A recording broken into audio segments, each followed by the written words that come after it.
ప్రజల మేలు కోరే వ్యక్తి, అత్యంత సామాన్యమైన జీవితాన్ని గడిపిన సీతారాం యేచూరి గారితో నాకు వ్యక్తిగతంగా పరిచయం ఉంది. మా మురళి గారు, నాగరాజు గారు వీళ్ళ సహకారంతో సిటీ కేబుల్ స్టూడియోకి వాళ్ళు వచ్చి ముఖాముఖి కార్యక్రమంలో పాల్గొన్నారు. సిపిఎం ఆఫీసుకి కానీ సిపిఐ ఆఫీస్కి కానీ ఎవరైనా పెద్ద నాయకులు వస్తే మాకు పండగ, వాళ్ళని తీసుకొని వచ్చి ముఖాముఖి మాట్లాడించాడు. ప్రజలకు వాళ్ళ ద్వారా మంచి విషయాల్ని చేరవేయడం. సీతారాం యేచూరి గారు వచ్చినప్పుడు వారితో నేనే ఇంటర్వ్యూ చేశాను. సార్ మిమ్మల్ని ఏం అడగాలా మీరు చెప్తారా ముందుగానే అన్నాను. ఆయన నవ్వుతూ మీరు ఏమైనా అడగండి, ఇది ఫలానా అని నేను చెప్పను, మీకు తోచింది అడగండి, నేను చెబుతాను, నాకు తెలిసినంత చెబుతాను అని అన్నారు ఆయన.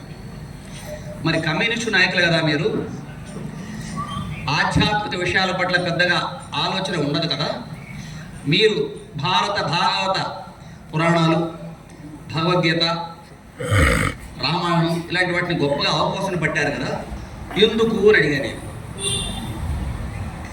చదవడం అనేది మనిషి యొక్క తత్వము, చదివితేనే అందులో లోపాలు, మెరుగు, మంచి చెడ్డ తెలుస్తాయి, కాబట్టి చదివాను. నేనే కాదు, అభ్యుదయ భావాలు కలిగిన శ్రీశ్రీ గారు కూడా వీటన్నింటినీ బ్రహ్మాండంగా చదివారు. అందుకే శ్రీశ్రీ గారు రాసిన కవితల్లో కానీ వారి వాక్యాలు కానీ చూడండి, గట్టి గట్టి పదాలు ఉంటాయి, సంస్కృత పదాలు కానీ పెద్ద పెద్ద పదాలు ఉంటాయి, అవి చదవకపోతే అవి రావు. విషయాన్ని గ్రహించి అందులో మంచి చెడ్డల్ని విశ్లేషించి వివేచనతో ప్రజలకు చేరవేయడమే మన బాధ్యత అని అన్నారు ఆయన. ఎంత గొప్పగా ఆలోచించారో చూడండి. కాబట్టి ప్రతిదీ చదవడం చదవడం చదవడం. ఇందాక నాగరాజు గారు కూడా అన్నారు, ట్రైన్లు పోతూ ప్రయాణం చేస్తూ చదవడం. పాత రోజుల్లో మనకు అందరికీ అలవాటు ఉండేది, కానీ ఇప్పుడు మన కరం కొద్ది ఇవి వచ్చినాయి కాబట్టి ఈ డబ్బాలతో మనం చదవలేకపోతున్నాం. కానీ ఈ డబ్బాల్లో కూడా కొన్ని కొన్ని వస్తున్నాయి మంచి మంచి విషయాలు, వాటిని చదవచ్చు. కళ్ళకు కొంచెం ఇబ్బందిగా ఉంటుంది మా పోటీ వాళ్ళకి. పుస్తకాలు చదివితే చాలా సంతోషంగాను, హాయిగాను, ఆనందంగాను ఉంటుంది.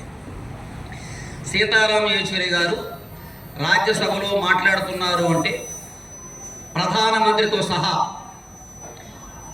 రాజ్యసభ చైర్మన్ లేదా వైస్ చైర్మన్లతో సహా పిన్ డ్రాప్ సైలెంట్గా ఉండి ఆయన నోటి నుంచి ఎటువంటి విషయాలు వస్తాయి అని చాలా చాలా జాగ్రత్తగా వినేవాడు. ఈ దేశానికి ప్రాతినిధ్యం వహించేది పార్లమెంటు. అలాంటి పార్లమెంటు సభ్యుల్ని నిలబెట్టి తన మాటలు మీరు వినాలి అనే దృక్పథంతో ఆయన మాట్లాడుతున్నారు అంటే ఆయన ఎంత మేధావి ఉండాలి.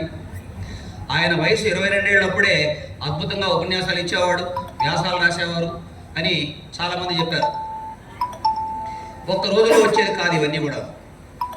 ఆయన ఇంకొక మాట అడిగా నేను, సార్ కమ్యూనిస్టులు బీదల కోసం కష్టపడతారు, మేము చూస్తున్నాము, వాళ్ళు ఎప్పుడు బీదలు బీదలు బీదలు వాళ్ళ కోసమే కష్టపడతారు, మరి మీరు ఎందుకు అధికారంలోకి రావట్లేదు, మీకు ఎందుకు ఓట్లు వేయట్లేదు జనాలు అని అడిగితే ఆయన ఏం చెప్పారంటే, మీరు ఇందాక అడిగారు కదా రామాయణం భారతం చదివారని, పాండవులు 5గురే కదా, వాళ్ళు మంచివాళ్ళు కదా, వాళ్ళు అడవుల పాలైనారు కదా, ఎప్పుడో కానీ రాజ్యానికి రాలేదు.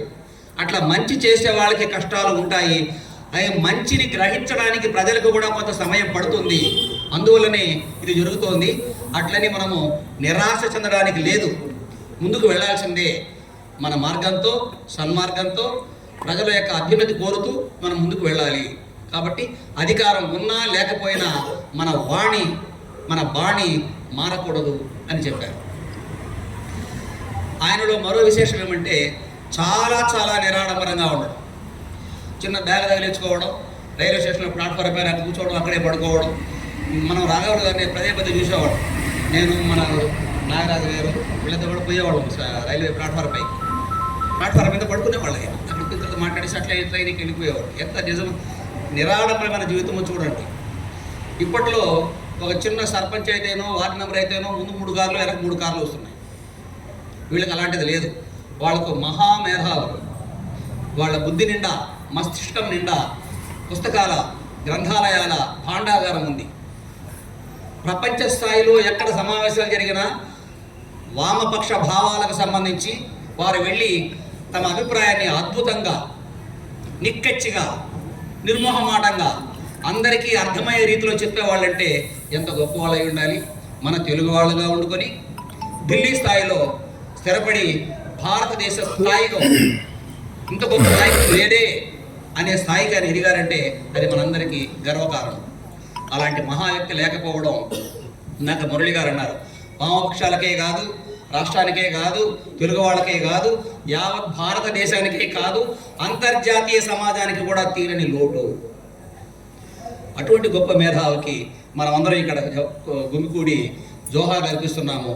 ఈ చిన్న కార్యక్రమంలో పాల్గొనడానికి నన్ను కూడా ఆహ్వానించినందుకు కమ్యూనిస్ట్ నాయకులకు అందరికీ కృతజ్ఞతలు తెలియజేసుకుంటూ వారికి మనస్ఫూర్తిగా శ్రద్ధాంజలి ఘటిస్తూ సెలవు తీసుకుంటున్నాను. నమస్కారం.